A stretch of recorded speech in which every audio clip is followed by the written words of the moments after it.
Gravação iniciada. Vou liberar aqui minha tela agora.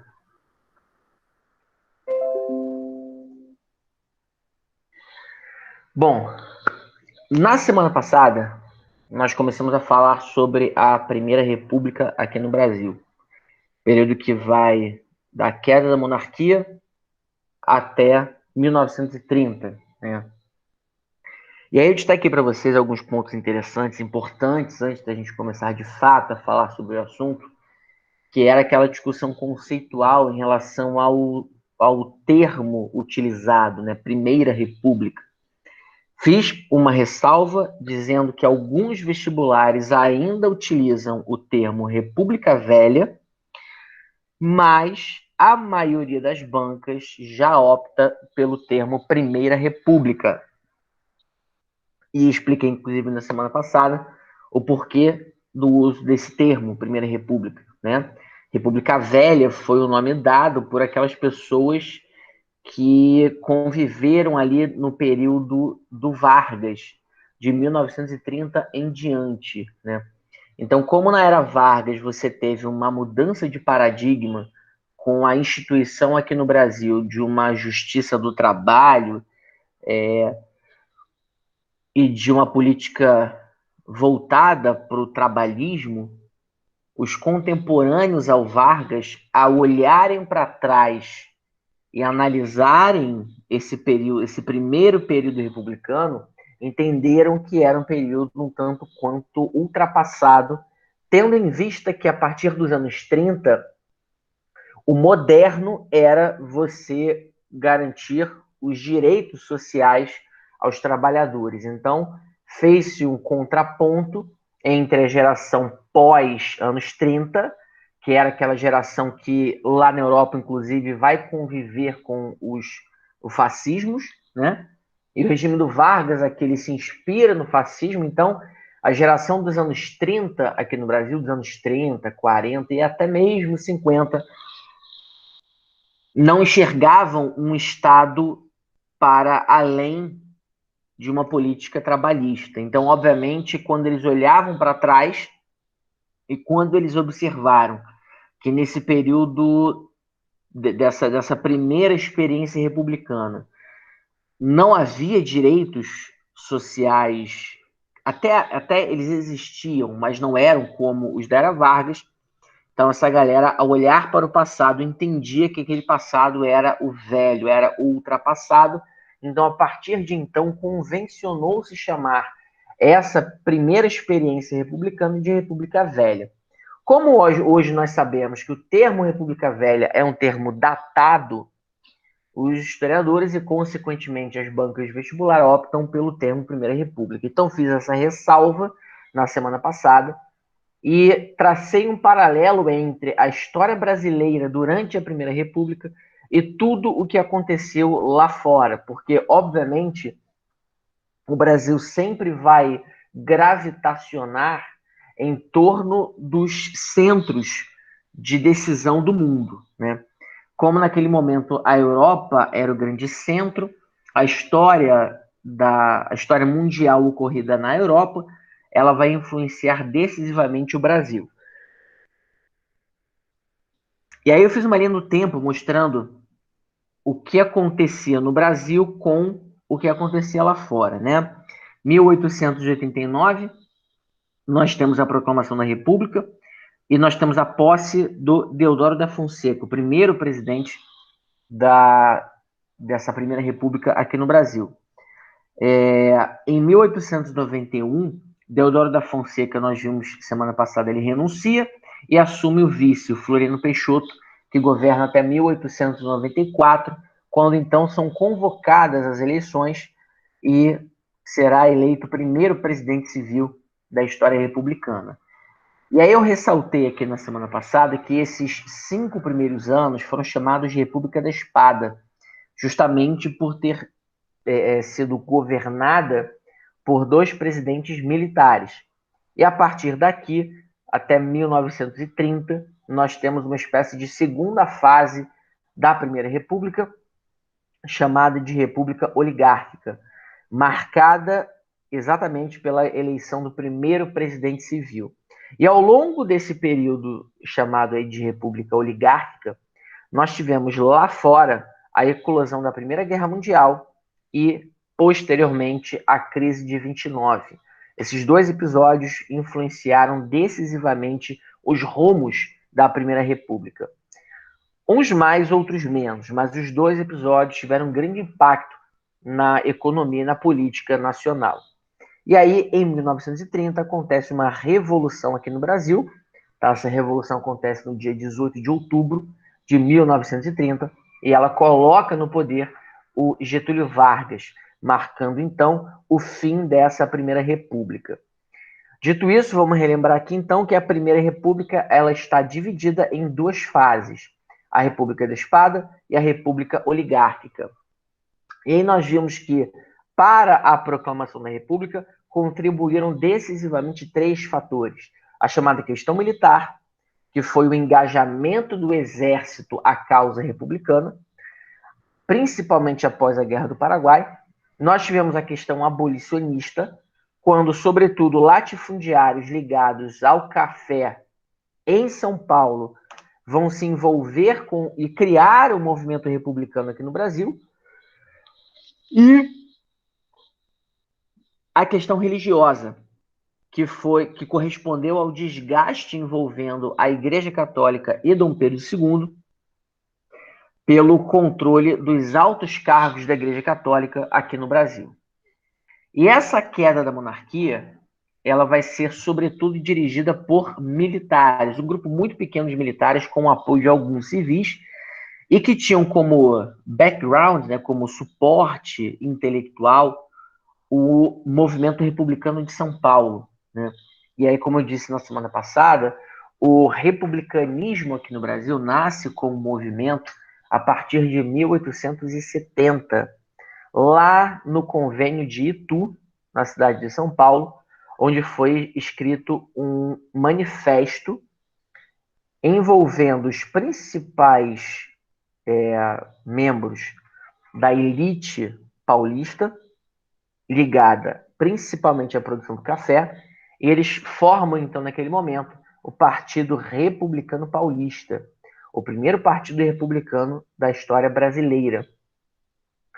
Obviamente, a gente não deve entender, naquele momento, partido tal qual a gente entende hoje, com uma militância organizada, com dinheiro vindo do governo para financiar as suas atividades.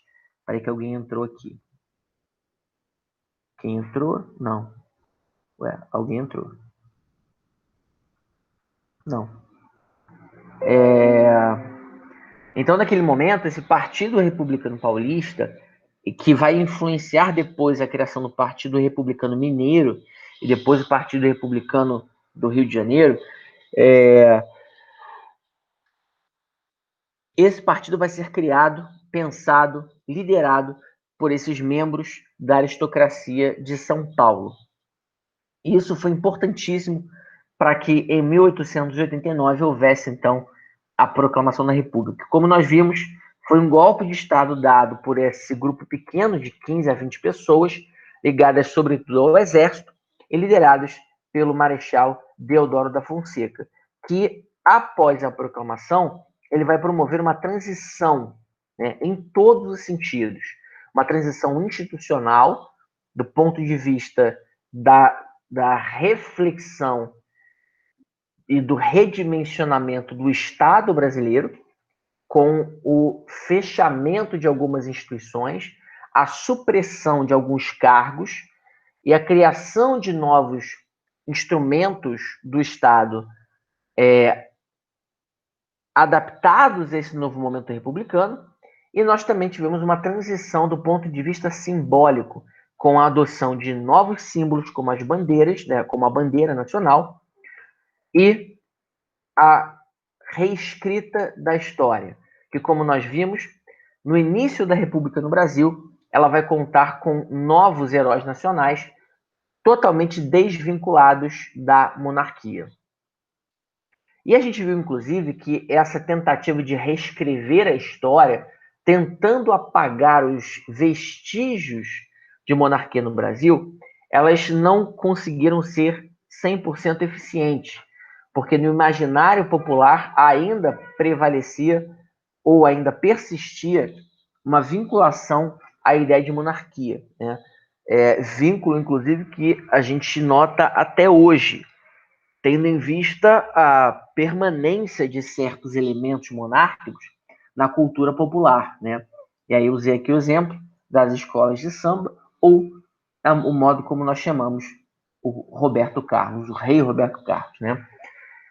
Dito isso, a gente abordou então essa primeira fase da Primeira República, a chamada República da Espada, que foi marcada primeiro pela governança nas mãos dos militares, começando com o presidente Deodoro da Fonseca e depois com o seu vice, Floriano Peixoto, e a gente viu que o Deodoro da Fonseca, ao assumir a presidência, ele tinha como objetivo reestruturar o Estado brasileiro, né? E algumas medidas foram adotadas, né? A primeira delas, a primeira de fato, porque foi a primeira medida tomada pelo Deodoro da Fonseca, foi expulsar a família imperial brasileira, que vai para o exílio lá em Portugal. Nós temos o desmonte das instituições políticas monárquicas, então vários órgãos do governo ligados à monarquia e que às vezes funcionavam para a monarquia, eles foram fechados, eles foram extintos, né? O Deodoro da Fonseca ele convoca uma Assembleia Constituinte que vai se incumbir da tarefa de escrever uma nova Constituição. E nós vamos ter o desenvolvimento, então, de uma nova política econômica, chamada por nós aí de encilhamento. Quando o Deodoro da Fonseca assume a presidência, ele entendia, né, como um militar e como um militar ligado à corrente filosófica chamada de positivismo, que a sociedade ela deveria ser dirigida por uma elite técnica e científica, apoiada pela burguesia daquele país. Então, Deodoro da Fonseca tinha muito claro em sua mente que o Brasil precisava avançar no campo econômico, adotando uma política mais industrialista. E aí nós vimos que o Deodoro acabou nomeando para ministro da Fazenda o Rui Barbosa, que mais tarde, inclusive, tentou ser candidato à presidência algumas vezes, e o Rui Barbosa ele criou uma política econômica chamada de encilhamento, que consistia na emissão de papel moeda, né? O governo dava aos bancos a permissão de imprimir dinheiro, de modo que os bancos pudessem emprestar dinheiro às pessoas que quisessem criar os seus próprios negócios, né? Construir as suas fábricas. Mas o que a gente viu é que essa política do encilhamento ela não deu muito certo porque as pessoas, ao invés de pegarem esse crédito e investirem na indústria, eles acabaram usando para financiar outras atividades econômicas, o que levou a uma corrida aos bancos para sacar dinheiro e automaticamente o mercado foi inundado com esse dinheiro que foi colocado sob oferta de empréstimo, o que automaticamente levou a uma explosão inflacionária, levando ao aumento dos preços nas principais cidades, mas principalmente aqui no Rio de Janeiro, o que automaticamente elevou a tensão entre certos setores da sociedade e o Deodoro da Fonseca, levando a algumas manifestações populares, levando inclusive a medida drástica que o Deodoro precisou tomar, que foi decretar o estado de sítio e fechar o Congresso Nacional após a repercussão econômica e social do encilhamento.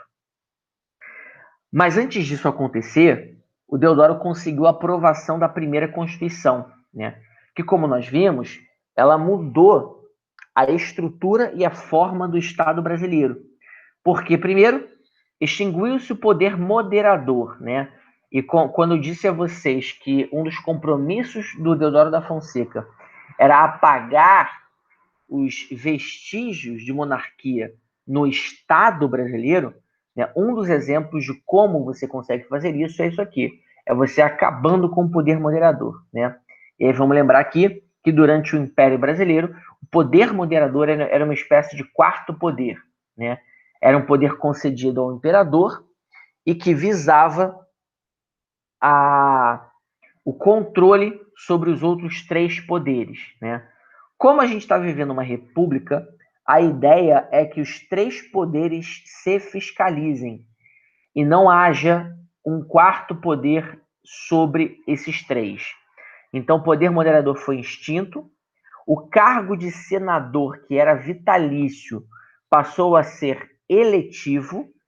Então, a cada 8 anos você tinha a eleição para o Senado. Os poderes foram mantidos sob a forma da tripartição, né? Lembrando aqui que no Império já havia uma tripartição dos poderes. A diferença é que no Império havia um quarto poder, que era o poder moderador, e que influenciava os outros 3. A ideia é que eles passem a ter isonomia, né? Ou seja, cada poder é responsável por si e pelos demais, né? Numa espécie de responsabilidade compartilhada, tá? Uma outra mudança promovida por essa nova Constituição é o sistema de votação direto e aberto, ou seja, durante a monarquia no Brasil, o voto era indireto, né? A votação acontecia em 2 etapas. Na primeira etapa, um grupo determinado de brasileiros, e esse critério era determinado pela renda anual que a pessoa tinha, o camarada ia até a sessão eleitoral, né, que era dentro das paróquias, dentro das igrejas das cidades. O cara ia até a paróquia e escolhia os eleitores, né? Então, o primeiro nível da eleição era para você escolher os eleitores. E aí, uma vez escolhidos os eleitores, né? E novamente essa escolha também se dava pelo critério da renda. Aí então aconteciam as eleições. Então, na monarquia acontecia o que a gente chama de eleição indireta. Agora, com a Primeira República, não. O voto era direto, porém, o voto era aberto, tá? Declarado. Então, o camarada chegava na sessão eleitoral, ele declarava abertamente o seu voto. E a gente vai ver, inclusive, qual o problema que isso aqui gerou durante a Primeira República. E a quinta mudança importante é a separação entre igreja e Estado. Conforme nós vimos aqui na semana passada, né, hoje em dia, quando você nasce, você já pode emitir a sua certidão de nascimento, já pode tirar o seu CPF, identidade. Eu, por exemplo, quando meu filho nasceu, no dia 26 de janeiro do ano passado, ele, na própria maternidade, né, inclusive, não sei se todas, mas nas maternidades particulares, né, tipo perinatal, Casa de Saúde São José, você tem um cartório dentro da maternidade. Então, tua criança já nasce, você já pode ali mesmo registrar a pessoa, tirar o CPF, tirar a identidade. Que foi o que eu fiz de uma tacada só, já economizei tempo. E meu filho, com 3 ou 4 horas de vida, ele já tinha CPF, já tinha identidade. Né? Quem tira isso hoje é o cartório, que tem autorização do Estado para fazer isso. Na época, durante a monarquia, não tinha cartório. Então, a sua certidão de nascimento era dada pela sua certidão de batismo. Então, ser batizado na Igreja Católica era a condição de cidadania aqui no Brasil, né? Um outro exemplo, durante a monarquia, quando alguém morria, ficava a cargo das ordens religiosas a encomenda da alma e o consequente sepultamento. Agora isso vai acabar, porque os cemitérios passam para a administração do Estado. E o Estado é quem vai ser responsável por emitir a certidão de óbito, dizendo quem está vivo ou quem está morto. Então, essas foram as principais mudanças promovidas pela Constituição de 1891, né? A segunda Constituição da história brasileira, a primeira Constituição da história republicana aqui no Brasil. Depois dessa, o Brasil teve ainda outras 5 constituições. E aí nós vimos que depois do início conturbado em que o Deodoro da Fonseca assumiu a presidência e, através de uma política econômica um tanto quanto ineficiente, ele acabou acirrando as tensões sociais e foi obrigado a renunciar, assumiu o Floriano Peixoto. Aqui, inclusive, eu botei a data errada, tá? Deixa eu ver se eu consigo corrigir aqui, peraí. O Floriano Peixoto, ele governou de 1891 a 1894, tá? Então, ele assume após a renúncia de Deodoro da Fonseca, ele vai me completar o mandato presidencial. O Floriano Peixoto, ele precisou assumir após a renúncia do Deodoro da Fonseca. Então, obviamente, o governo Floriano, para funcionar razoavelmente bem, ele precisava ser um governo mais ou menos conciliador, né? Então, o que o Floriano fez? Ele acabou com o estado de sítio, ele reabriu o Congresso Brasileiro, ele adotou algumas medidas, digamos, populares, para acalmar um pouco a erupção social que havia acontecido durante a política do encilhamento. Então, ele reduziu o preço dos aluguéis, ele congelou e reduziu o preço dos alimentos. Isso foi meio que dando uma acalmada na população do Rio de Janeiro, tá? E aqui eu abro um parênteses, porque o Rio de Janeiro não só era a capital, mas era também a maior cidade do Brasil à época. Então, tudo acontecia aqui no Rio de Janeiro, tá? Por isso que o Rio de Janeiro vai ter uma relevância muito grande para a gente durante a Primeira República, tá?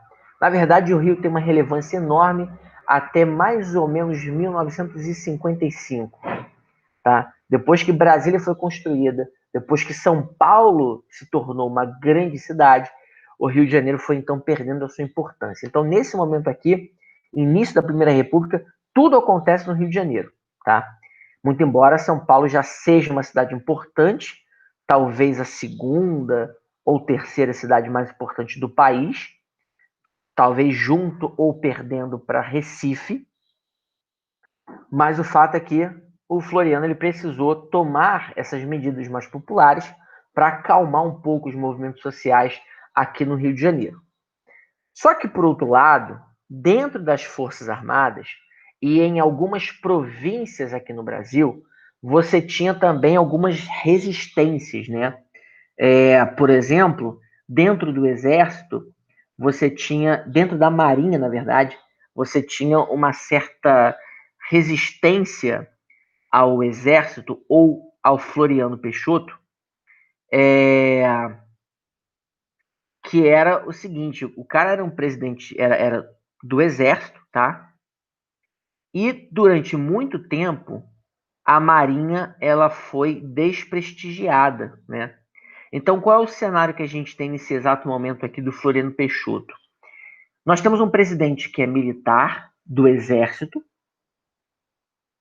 que assumiu o poder através da renúncia do outro cara que também era do Exército, e que faziam parte de uma força militar que deu o golpe, derrubou a monarquia, e que não estava sabendo lidar com a Marinha nesse momento. Então, a Marinha ela sofria agora de um desprestígio muito grande.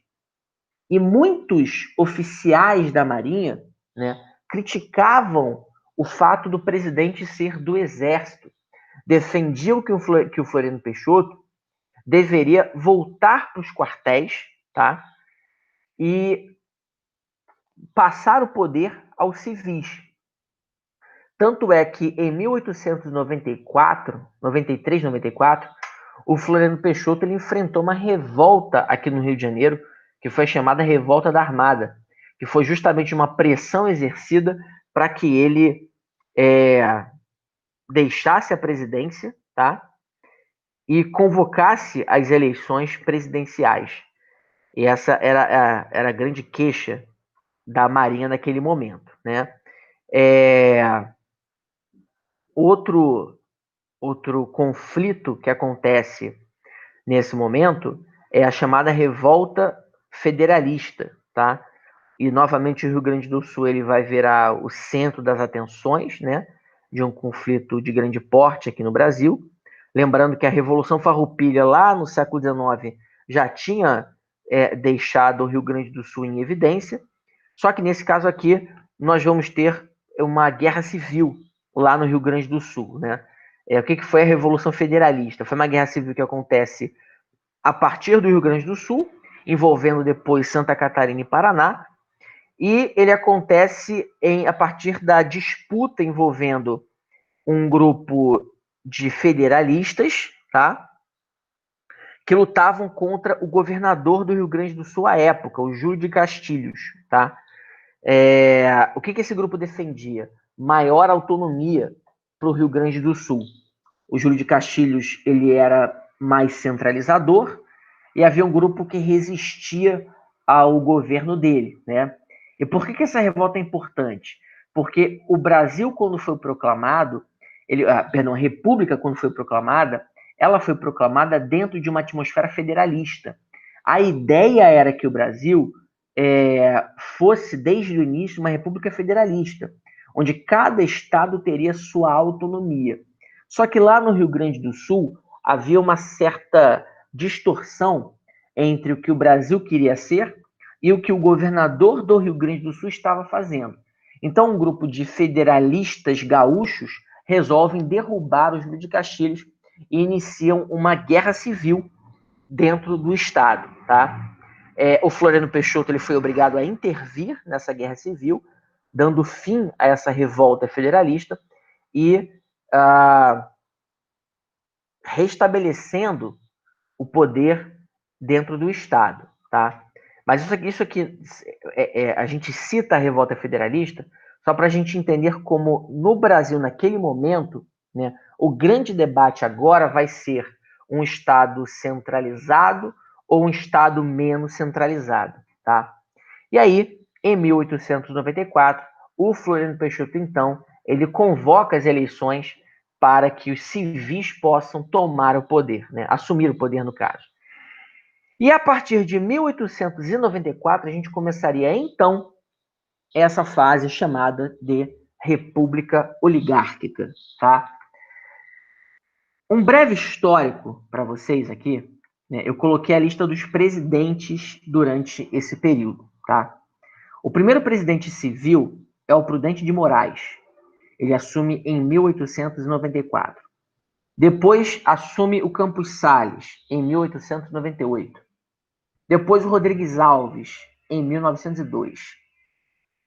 Em 1906, assume o Afonso Pena, ele acaba falecendo, e depois o Nilo Peçanha conclui o mandato. 1910, assume o Hermes da Fonseca, sobrinho do Deodoro. Depois assume o Venceslau Braz, em 1914. Em 1918, o Rodrigues Alves foi reeleito, só que ele morreu antes de tomar posse. Assumiu o vice, Delfim Moreira, só que ele assumiu já com a tarefa de convocar novas eleições, porque a Constituição na época estabelecia isso, né? Quando o presidente morria antes de tomar posse, o vice assumia para convocar novas eleições. Então, por isso que eu nem coloquei o Delfim Moreira aqui. Mas o Delfim Moreira chegou a governar o Brasil por mais ou menos um ano, até que as novas eleições acontecessem e o Epitácio Pessoa assumisse a presidência. 1922 foi a vez do Arthur Bernardes assumir a presidência e em 1926 o presidente eleito foi o Washington Luiz. De cara, eu quero que vocês me apontem aqui o que chama a atenção de vocês nessa lista de presidentes.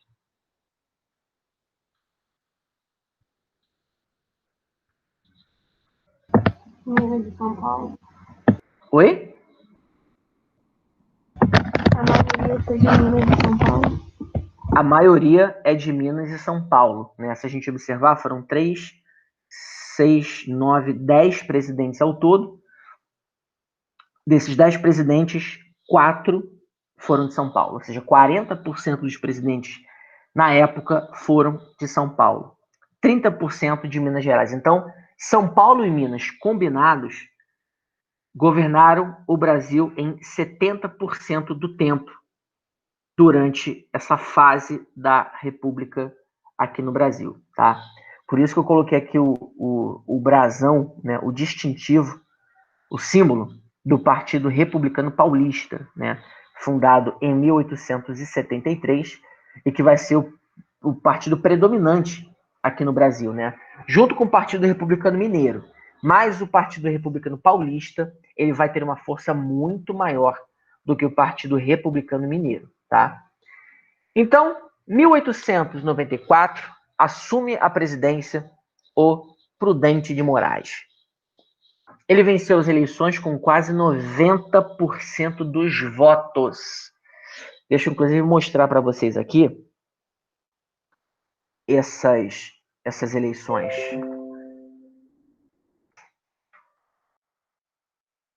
Ó.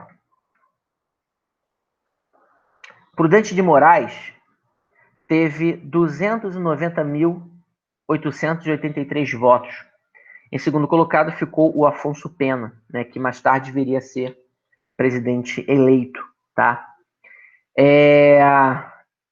Cara, o Prudente de Moraes teve quase 90% dos votos. Aí eu pergunto a você o seguinte: o que chama a atenção nesses números aqui que eu te apresentei?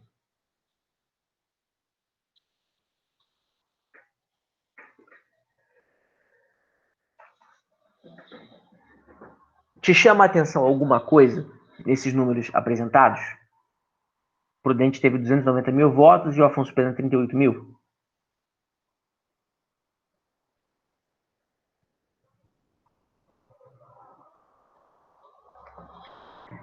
Fala pra mim.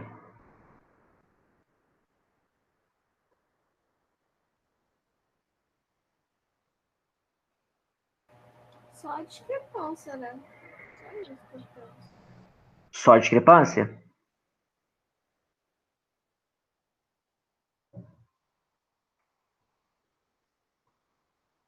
Como se tivesse combinado, tipo, todo mundo votar assim, alguém de São Paulo. Como se tivesse combinado, não. Naquele momento ainda não havia essa aliança entre Minas e São Paulo, tá? Que Fala. pouca gente votou. Porra, perfeito, cara. Pouca gente voltou. Só para vocês terem uma ideia, o Brasil na época tinha aproximadamente 14 milhões de habitantes, tá? Deixa eu abrir aqui a minha calculadora para a gente fazer a seguinte conta. Vamos somar aqui esses dois presidentes, 290 com 38, vamos arredondar 330 mil, tá? O Brasil tinha 14 milhões de habitantes. Isso quer dizer que apenas 2% da população compareceu às urnas e votou. Aí vem a pergunta do milhão. O que explica esse número tão baixo de eleitores?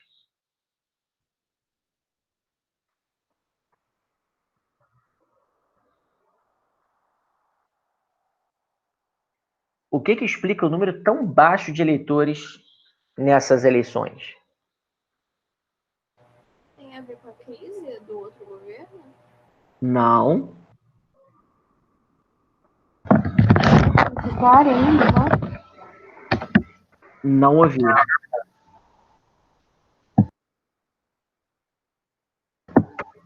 Mas tem relação com você falar do reconhecimento. Ah, não, já tinha passado, né? Isso. Reconhecimento dele. O que pode explicar a quantidade tão baixa de eleitores?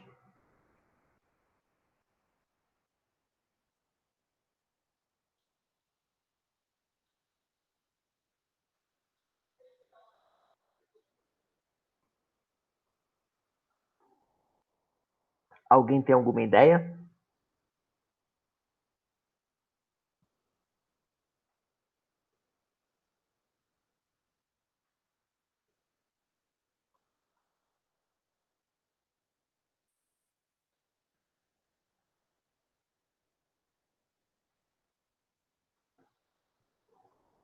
Não? Nenhum chute?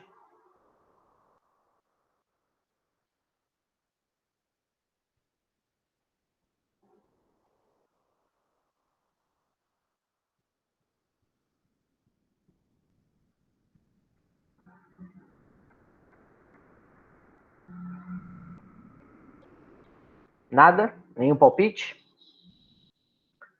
Então vamos lá. Fala. Opa. Não, eu ia falar que eu não sei.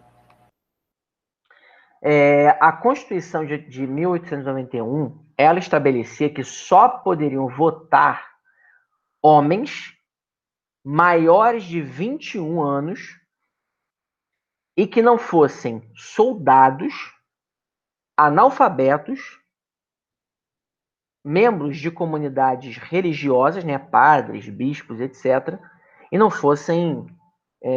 estivessem em situação de mendicância. Mulheres não poderiam votar. Então, você pega esse filtro de 14 milhões de brasileiros, você vai chegar aí a mais ou menos 400 mil pessoas que se encaixavam nessas tags todas que eu falei para vocês, né? Isso mostra que um dos tripés da Primeira República foi essa reprodução de uma estrutura extremamente concentrada em uma pequena parcela da população, tá? E aí o Prudente de Moraes, então, ele assume. É o primeiro presidente civil a assumir o Brasil, e ele tem duas rabudas para poder resolver, né? Na verdade, três. A primeira delas é que, durante o seu governo, ainda havia um resquício dos problemas gerados lá no encilhamento, né? Então, do ponto de vista econômico, o governo Prudente de Moraes não teve vida fácil, não. O segundo problema que ele enfrentou é que houve, em 1895, uma super safra de café. Quando você tem uma super safra, você ou tem que vender logo para não deixar esse produto parado, ou alguém tem que te dar dinheiro porque você não vai conseguir vender, porque você produziu uma super safra. Se o mercado não estiver disposto a absorver essa super safra, é prejuízo, né? E foi o que aconteceu naquele momento. Em 1895, 96, essa super safra do café derrubou os preços no mercado brasileiro, porque era muito café para ser vendido e pouca gente para comprar café, tá? Resultado, preço despencou, isso afetou extremamente as oligarquias aqui no Brasil e ligou um alerta para a elite cafeicultora aqui do país. Uma outra questão enfrentada pelo Prudente de Moraes foi a Guerra de Canudos, tá? Não vou entrar em detalhes sobre a Guerra de Canudos, até porque não é o perfil do Enem, né, nesse atual governo, falar muito sobre movimentos sociais, principalmente movimentos ligados à questão agrária, tá? Mas só para você entender rapidamente, a Guerra de Canudos foi um conflito que aconteceu entre 1893 e 1897, tá? E é um conflito que gira em torno da questão política e territorial aqui no Brasil. Por quê? No interior de Alagoas, tá? No Arraial de Canudos, formou-se uma pequena comunidade que aos poucos foi crescendo, tá? Essa comunidade, eu falei Alagoas, não, desculpa, na Bahia. Essa comunidade, ela foi crescendo e tinha como líder um cara chamado Antônio Conselheiro, tá? Que era um líder, meio líder político, meio líder sacerdotal, tá? Ele exercia uma certa força espiritual na comunidade de Canudos, e com o passar do tempo, Canudos chegou a ter quase 30 mil pessoas que foram para lá em busca de uma melhor estrutura, né, de vida para poder sobreviver, tendo em vista que a gente está falando do interior da Bahia, né? E o que nós vamos ver daqui a pouco é que nesse Brasil da Primeira República já prevalece um fenômeno político-social chamado de coronelismo. E é esse coronelismo que começa a enxergar com ameaça o Arraial de Canudos e, sobretudo, o Antônio Conselheiro. Como o Antônio Conselheiro tinha ali no seu discurso algumas coisas que davam a entender que ele era simpático à monarquia, né? E nem um pouco longe disso, mas, né, até explicar que nariz de porco na tomada, você já ficou com a pecha de monarquista.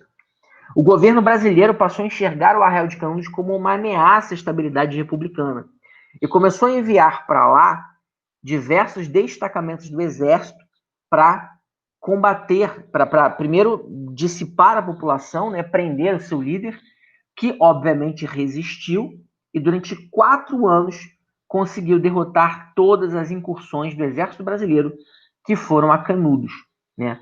Obviamente que depois de um certo tempo, depois de muito desgaste, poucos recursos, o Arraial de Canudos foi de fato vencido, Antônio Conselheiro foi morto e a população, ela perdendo sua principal referência política, ela acaba sendo dispersada ao passar do tempo, né? E Canudos hoje é apenas um grande sítio arqueológico a céu aberto. Então, o governo Prudente de Moraes foi um governo ainda de busca pela estabilidade, né? No campo econômico, você tinha ainda os efeitos da inflação causada pelo encilhamento, você tinha a crise gerada pela derrubada dos preços do café, e no campo social você tinha ali os efeitos gerados pela Guerra de Canudos.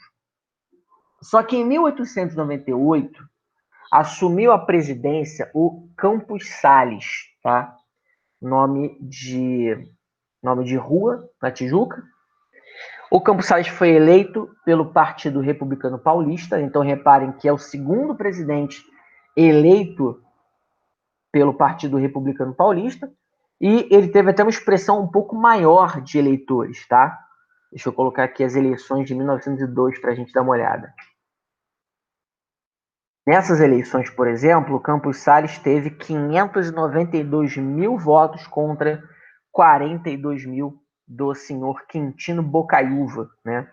Quintino Bocaiúva que, inclusive, deu nome ao bairro Quintino, no subúrbio do Rio de Janeiro. Quintino Bocaiúva veio candidato pelo Partido Republicano Conservador, tá? E o Rodrigues Alves, não, falei besteira, desculpa, eleições erradas. É de 1898, desculpa. Agora sim. Campos Salles, eleito com 420 mil votos, e em segundo colocado, o Lauro Sodré, que foi candidato pelo Partido Republicano Federal, um partido de origem em São Paulo, né? E o Lauro Sodré era de origem paraense, né? Reparem que aqui o Campos Salles teve mais votos do que o Rodrigues Alves naquela primeira eleição, tá? Praticamente quase o dobro daquilo. E chegando a quase 92% dos votos válidos, tá? Deixa eu ver aqui a população de 1800 e... em 1900, né, que é uma data aqui aproximada, o Brasil já tinha aí 17 milhões de eleitores. Então, vamos ver se o percentual de eleitores mudou, tá? Vamos botar aqui 470 mil eleitores, divididos por 17 milhões. Continuamos com os mesmos 2% de eleitores indo às urnas. Quer dizer, continuamos com apenas 2% de pessoas aptas a votar naquele momento, né? Então, 2% da população é quem decide os destinos de uma nação inteira, tá? E, diferente do governo Prudente de Moraes, o governo Campos Salles, ele teve uma maior, não vou dizer nem facilidade, né? Mas ele teve uma,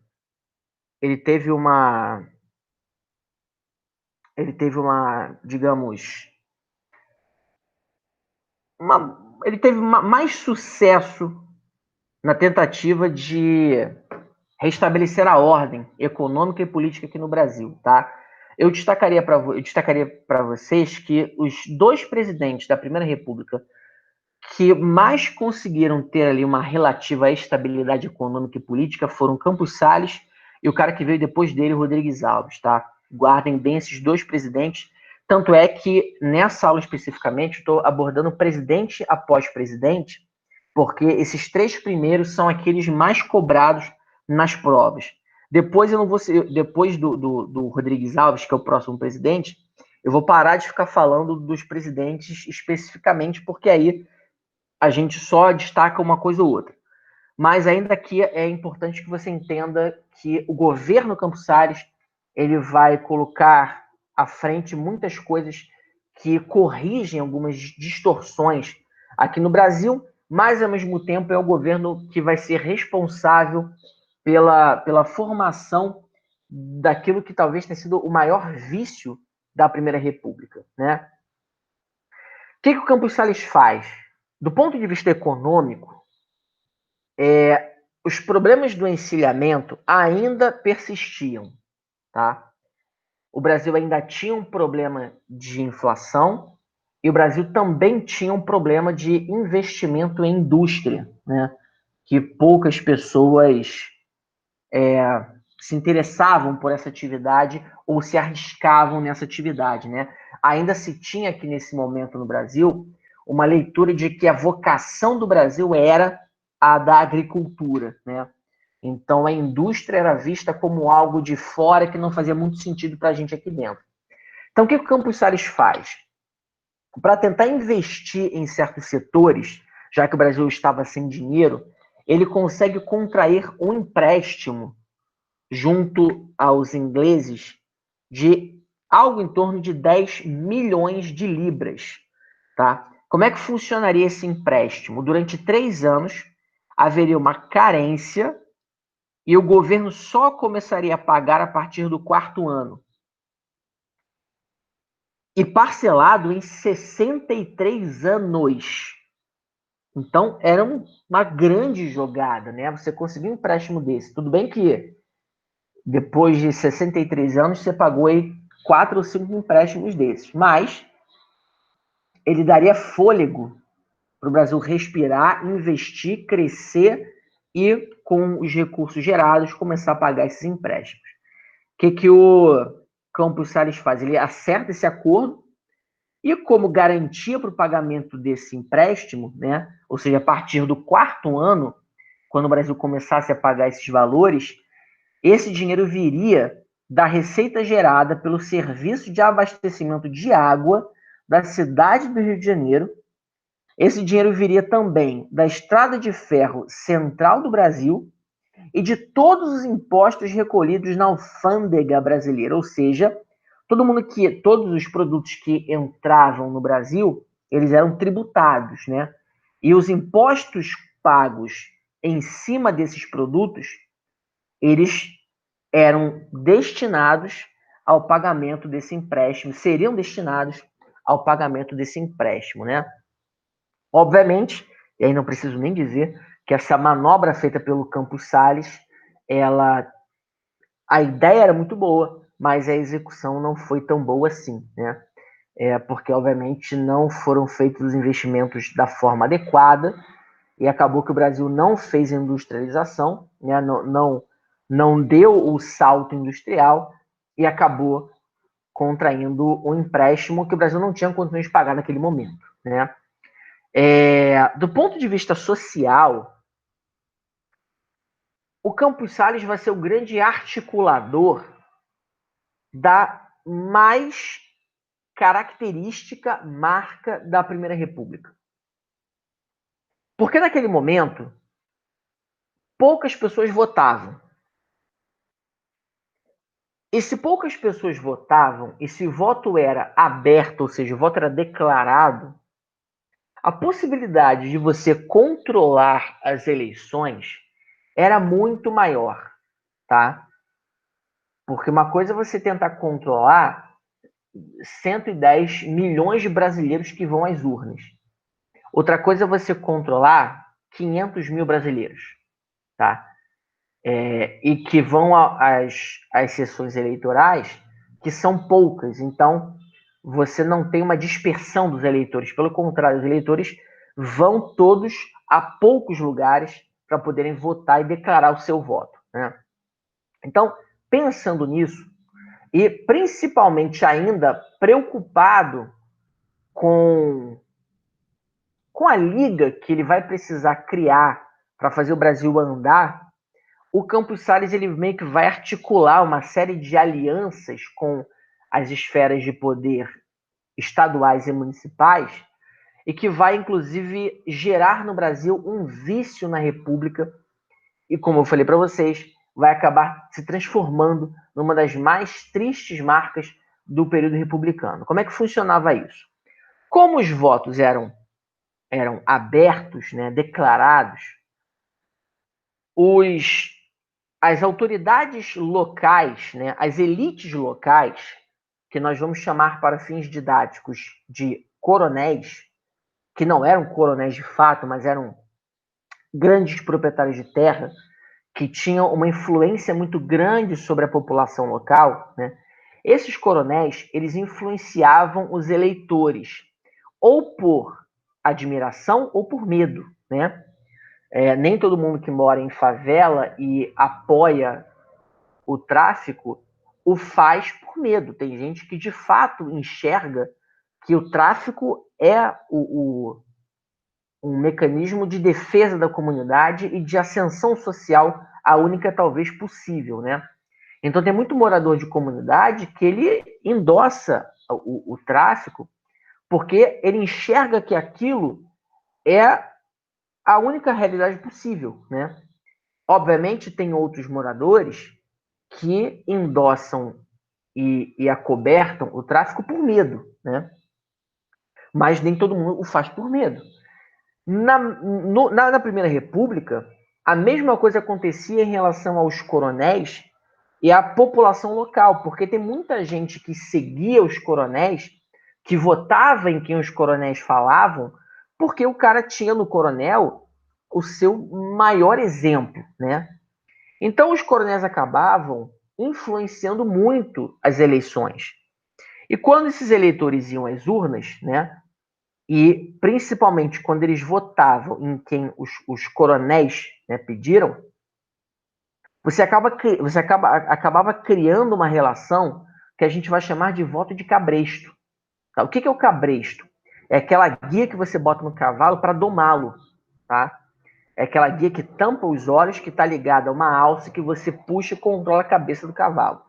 Então, o voto de cabresto é um vício da Primeira República que foi possível porque o voto era aberto, o voto não era secreto. Então, todo mundo sabia em quem você votava. Automaticamente, se o coronel combinava com você e dizia em quem você deveria votar, o coronel saberia se você votaria ou não no candidato que ele pediu, tá? E dessa forma, os coronéis tinham uma grande influência na eleição de prefeitos, de governadores e até de presidentes da República, tá? Isso fazia com que muitos candidatos a governador e a presidente buscassem o apoio das elites locais, dos coronéis, né? Estabelecendo meio que uma contrapartida do tipo, ó, coronel, se você conseguir para mim um apoio na tua base aí, a gente consegue algumas coisas para você, né? Eu consigo, por exemplo, chamar o teu filho para trabalhar no meu gabinete presidencial aqui. Eu posso, de repente, conseguir liberar uma verba para o governador construir uma estrada ligando a sua fazenda até a cidade. E por aí vai. Então, essa relação toda, que vai girar em torno desse eixo aqui, ela tinha na base o coronel e no topo o presidente da República. Mas tinha um cara nessa estrutura que era a peça mais importante, que fazia a conexão entre o poder local e o poder federal. Esse cara era o governador, tá? Porque a questão é muito simples, né? O Brasil hoje tem 5.000 e tantas cidades. Será que o presidente da República ele tem tempo hábil para se reunir com todos os prefeitos do Brasil? Fala para mim.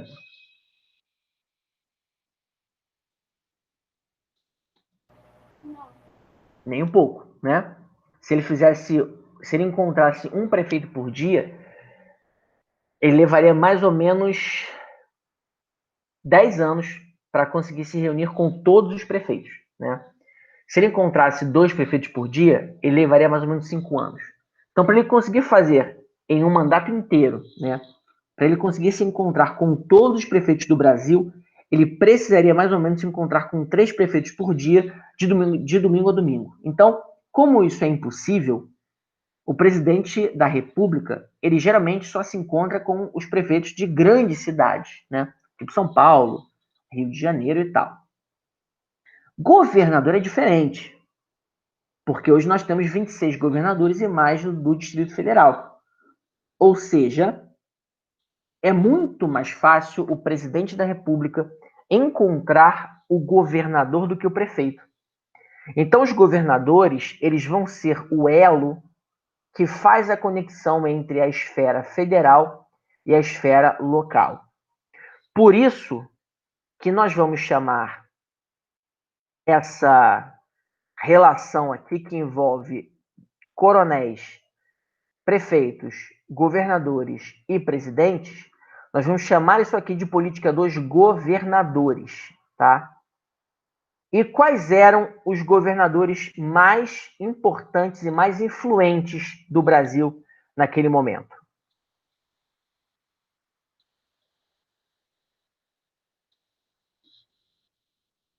Eram os governadores de quais estados?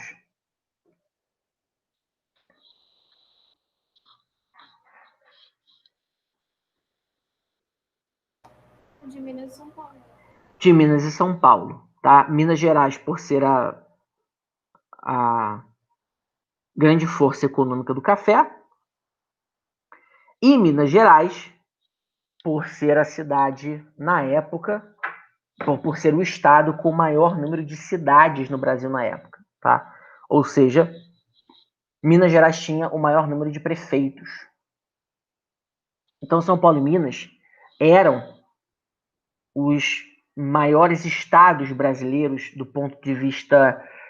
Se a gente criasse uma equação aqui, quantidade de população, força econômica e capital político, né, e dividisse por 3, se a gente fizesse essa regrinha, São Paulo e Minas teriam a maior força, tá? Ah, Gustavo, mas e o Rio de Janeiro? O Rio de Janeiro era o centro político, não era o centro econômico, porque a economia estava em São Paulo nesse momento, né? Então, o Rio perdia força e o Rio de Janeiro não tinha tantas cidades como tinha Minas Gerais, por exemplo, né? Vamos lembrar aqui que desde o século XVIII, com a economia do ouro em Minas Gerais, né, Minas ganhou bastante proeminência política. Então, esse voto de Cabresto, ele vai reforçar uma estrutura que está alicerçada no capital político que os governadores têm para fazerem a conexão entre o poder central e os poderes locais e os coronéis. E os governadores mais importantes eram os de São Paulo e Minas, que a partir dessa estrutura aqui, ficam acordados que, a partir das próximas eleições, em 1902, São Paulo e Minas não vão mais disputar um com o outro, mas elas vão sempre fazer uma chapa única, tendo São Paulo ora como candidato a presidente, ora como candidato a vice, e Minas Gerais, ora como candidato a presidente, ora como candidato a vice. A ideia era que São Paulo e Minas se alternassem no poder. São Paulo seria candidato numa eleição e Minas na outra. Quando um fosse candidato, o outro o apoiaria. Então essa era a ideia dessa política do café com leite, esse grande acordo firmado entre os estados de São Paulo e Minas durante o governo Campos Salles. Por isso que eu disse a vocês que o Campos Salles ele vai ter uma dupla importância, né? Porque se o Prudente de Moraes tinha problemas de estabilidade política por conta das revoltas sociais e instabilidade econômica por conta da crise do café, do encilhamento, o Campos Salles é o cara que mais ou menos consegue resolver isso, tá? Não vou nem dizer aqui que resolver para o bem, né? Porque o cara criou uma estrutura política que foi o grande vício da Primeira República. Mas o governo Campos Salles meio que vai equacionar essas duas questões, tá? Inclusive, muitas charges na época começam a satirizar os estados de Minas e São Paulo, né? Aqui está a cadeira do presidente da República e aqui Minas e São Paulo e os outros estados tentando subir para sentar aqui na cadeira, né? E essa aqui é uma outra charge criticando, satirizando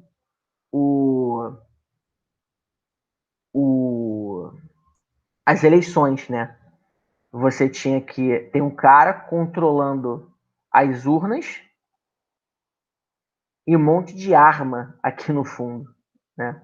dizendo bazar eleitoral, né? E a ideia de bazar eleitoral é a ideia de que você, de certa forma, comprava o voto das pessoas, né? Ou comprava com dinheiro, ou com favores que serão trocados mais à frente. Mas o fato é que esse sistema de votação, né, esse voto de cabresto, foi a grande chaga da Primeira República. E aí, em 1902, vence as eleições o Rodrigues Alves, conforme nós vimos aqui naquele indicador que eu botei para vocês. O Rodrigues Alves, ele vence com quase os mesmos 92% que os candidatos a presidente tinham, tá? O Brasil ainda tinha ali os seus 17, 18 milhões de eleitores. A população eleitora, que nesse momento ela passou de 2% para 3%, continua a mesma porcaria. Só que durante o governo Rodrigues Alves, aquela herança deixada pelo Campos Salles, né, as bases lançadas pelo Campos Salles, vão ser agora colocadas em prática, porque a gente vai ver na prática o que o Rodrigues Alves fez com aquilo que o Campos Salles deixou para ele, tá? Três coisas vão marcar o governo do Rodrigues Alves. No campo econômico, o Brasil ele está vivendo o ciclo da borracha. Ao mesmo tempo, o Rodrigues Alves vai criar um grande mecanismo de proteção para a economia cafeeira. E no espectro político-social, o Rodrigues Alves ele vai criar um grande projeto de modernização do Rio de Janeiro, que era a capital do Brasil, porta de entrada de quem vinha de fora, né? E que vai ser caracterizado pela noção de progresso e modernidade. Tá? Então, essa é a forma como a gente caracteriza o Rodrigues Alves. Começando pelo campo econômico, como eu falei para vocês, o Brasil vivia naquele momento o ciclo da borracha. Tá? Até então, o Acre não pertencia ao Brasil. O Acre pertencia à Bolívia. E o Acre fazia parte de uma faixa territorial que ia do Acre até o estado do Pará, onde você tinha uma série de regiões repletas de seringais, tá? Seringais eram esses trechos de floresta onde tinha a seringueira, que é a árvore que fornecia o látex, matéria-prima da borracha naquele momento. Hoje a borracha ela é um derivado do petróleo, ela é um material sintético. Na época era uma matéria-prima natural, que era retirada sobretudo da Amazônia brasileira, né? Então, entre 1850 e 1900, mais ou menos 300 mil nordestinos migraram para a região norte do Brasil, né, onde estavam esses seringais, tá? Obviamente, as condições de trabalho eram sub-humanas, tá? Você tinha alguns proprietários de seringais que investiam capital ali, e, obviamente, como não havia esse circuito de proteção ao trabalhador, as condições de trabalho eram bem desfavoráveis, e durante quase 50, 60 anos, a região norte do Brasil viveu o boom da borracha, tá? Que vai durar mais ou menos até 1920, quando o americano Goodyear inventa o processo de vulcanização da borracha, né? Então, no momento que a borracha deixa de ser exclusivamente feita de látex, passa a ser feita de petróleo, aí você começa a ter, então, o declínio da economia da borracha no norte brasileiro. Mas, naquele momento, cidades como Manaus e Belém viveram o seu esplendor, porque circulou muito dinheiro por conta da borracha aqui no Brasil, tá? E, obviamente, que naquela época o Brasil vivia a inspiração do que vinha de lá de fora, né? O que o mundo está vivendo naquele momento, né? Eu estou em 1900, 1905, 1910. O mundo vivia, na época, o clima otimista da Belle Époque, né? Que era aquele clima, aquela crença de que o progresso da humanidade estava determinado pelo seu desenvolvimento científico. Então, tudo o que foi feito aqui no Brasil, do ponto de vista arquitetônico, ele foi inspirado no que vinha lá da Europa, né? E a Europa tinha aquela característica imponente e tal. Vocês conseguem me dizer de onde é esse teatro aqui?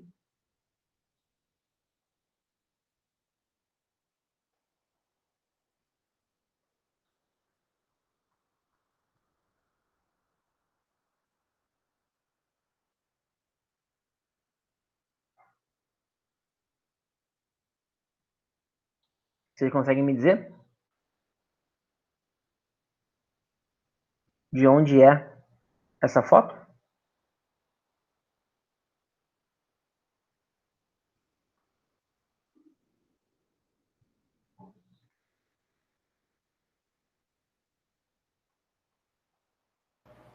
Belas Artes? Belas Artes, não. Esse teatro aqui é o Teatro de Manaus, Teatro Municipal de Manaus. Ele foi construído ali no começo do século XX, tá? Ele é muito semelhante ao nosso Teatro Municipal aqui do Rio de Janeiro, tá? Mas muito semelhante mesmo. E ambos se inspiraram na arquitetura que vinha da Europa naquele momento. Então, essa coisa grandiosa de você ter um teatro desse nível, né, no meio da Amazônia, meio não, né, mas ali encravado na Amazônia, isso corresponde a esse pensamento megalomaníaco dessa galera que enriqueceu com o dinheiro da borracha nesse momento, tá? E aí, como eu disse a vocês, né, o Teatro do Amazonas, ele foi construído na mesma época que o nosso Teatro Municipal aqui no Rio de Janeiro. O nosso Teatro Municipal ele foi feito em 1908, começando no século XX, momento justamente que o Rio de Janeiro está inspirado por essa pujança de dinheiro que está entrando e por esse clima otimista. O Rio de Janeiro vai ter aí um prefeito chamado Francisco Pereira Passos, que foi indicado pelo presidente da República, tá? Na época não tinha eleição para prefeito do Rio de Janeiro, e o Pereira Passos assume o Rio de Janeiro por um mandato de 4 anos, começou em 1903, iria até 1906, né? 1903, 4, 5, 6, 4 anos de mandato. E o Pereira Passos, ele tinha como objetivo redesenhar a cidade do Rio de Janeiro, né? Porque, repito, nesse começo do século XX, está rolando aqui no Brasil um certo clima de otimismo, de euforia, né? E, obviamente, não sei se você se recorda, lá atrás, quando eu falei sobre a República tentar reescrever a história do Brasil, isso também vale do ponto de vista arquitetônico. Porque a cidade do Rio de Janeiro era uma cidade com uma impressão monarquista muito grande. Os principais prédios públicos eram prédios que vinham desde o Império. Então a ideia era você varrer esses prédios e construir outros no lugar que fossem mais alinhados àquilo que o Rio de Janeiro queria ser no momento, que era uma espécie de Paris dos trópicos. Esse movimento de modernização não foi exclusivo do Rio de Janeiro, não. Isso aconteceu quase que ao mesmo tempo em Montevidéu, Buenos Aires, Santiago, no Chile, tá? Várias cidades da América Latina naquele momento, elas se inspiraram no movimento de reforma urbana feita em Paris no final do século XIX. E que movimento era esse? Era um duplo movimento, um movimento de redesenho do espaço urbano, mas também que tinha uma característica estética e sanitária, né? Aqui no Rio de Janeiro, no caso, você tinha nós temos uma cidade predominantemente relevada, né? É uma cidade com muito morro. E isso dificulta a entrada dos ventos que vêm da Baía de Guanabara e do oceano. Você pode observar que certos locais, como Tijuca, por exemplo, ou Bangu, são locais muito quentes, porque existe uma formação maciça, né, de morros que meio que torna esses locais espécies de bacias, né? Onde você tem uma dificuldade maior de dispersão de calor. Então, ou faz muito quente ou faz muito frio, né? Bangu, por exemplo, no inverno faz muito frio.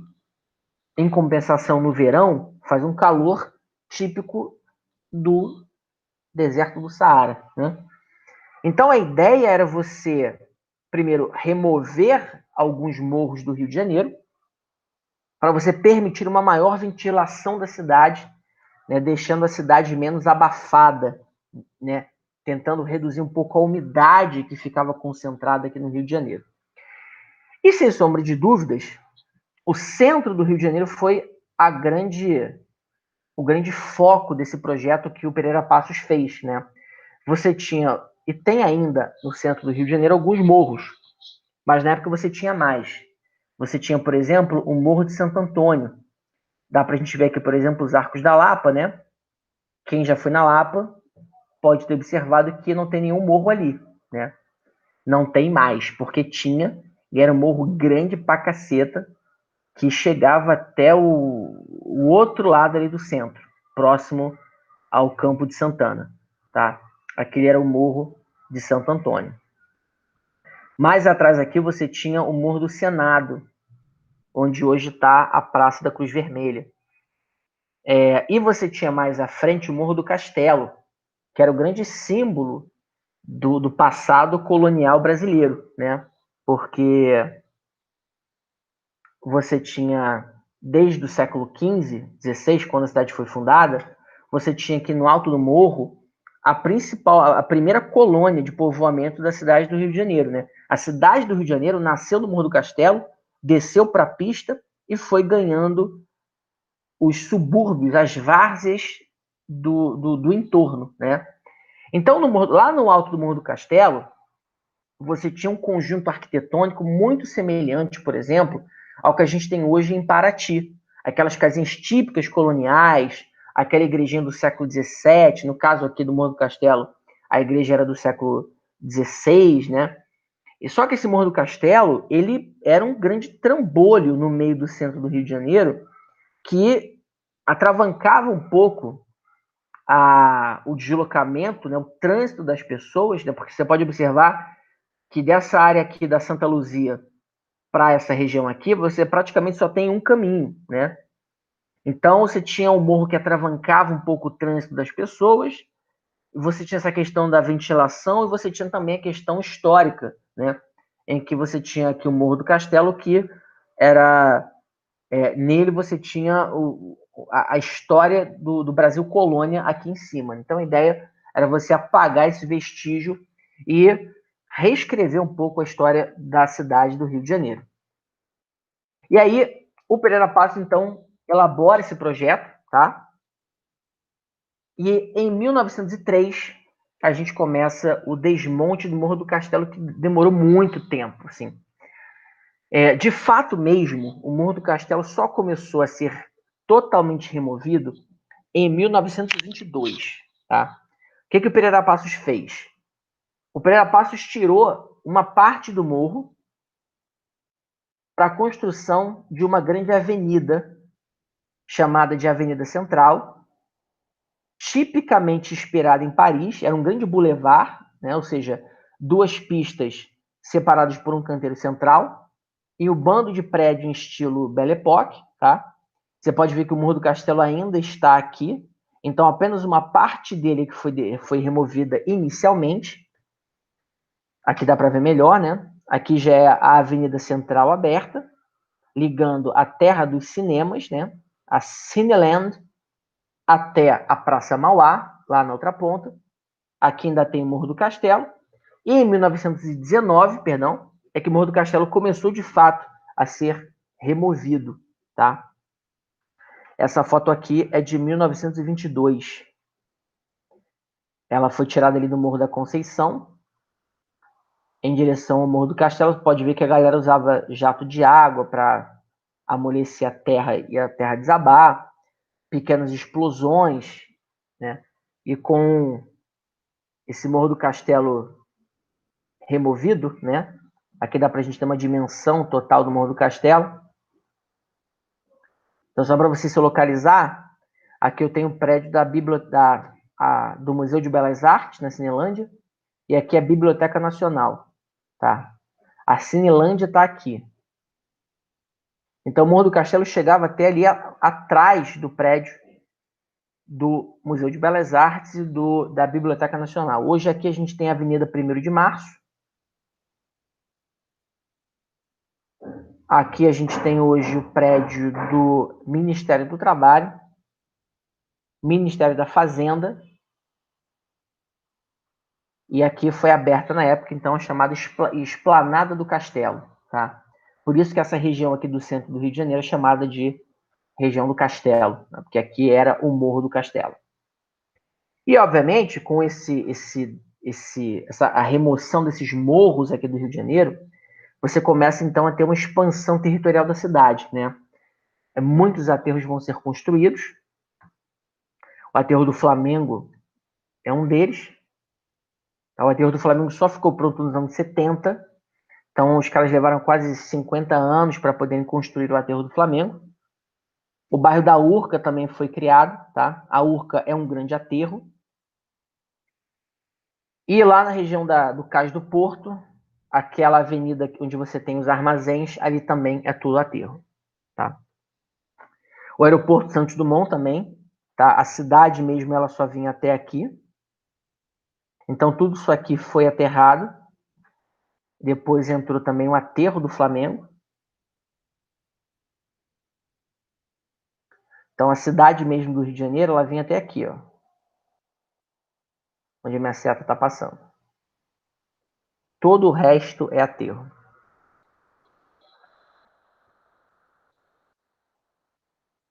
Então, esse movimento de reforma urbana do Pereira Passos, ele vai ser uma das grandes marcas do governo do presidente Rodrigues Alves, né?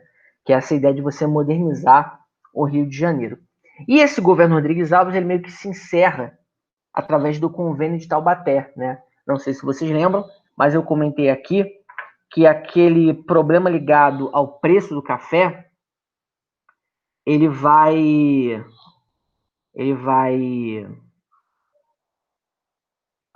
como é que se diz? Aquela preocupação que a elite cafeicultora teve em relação ao preço do café vai meio que pressionar o governo federal a tentar criar uma estrutura que permitisse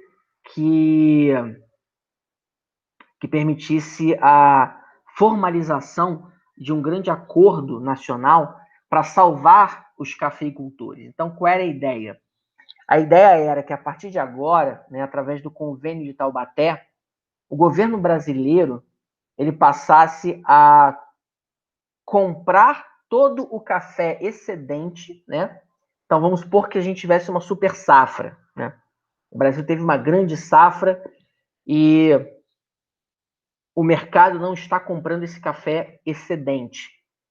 Para os preços não caírem e isso não levar prejuízo aos cafeicultores, o governo se comprometia a partir de agora a comprar todo o café excedente, né?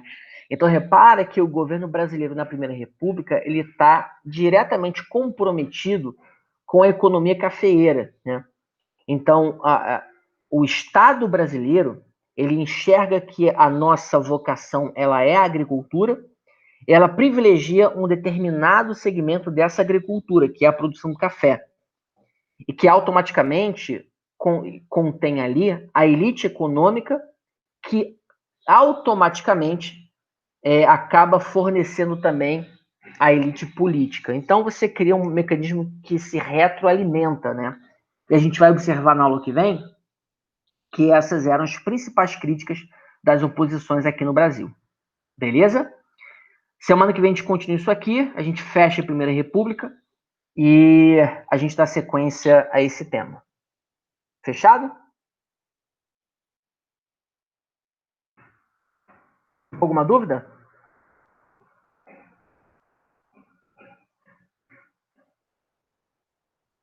Meninas? Não, tá tudo bem. Beleza. Sara, Tainá, alguma dúvida? Não, tudo bem.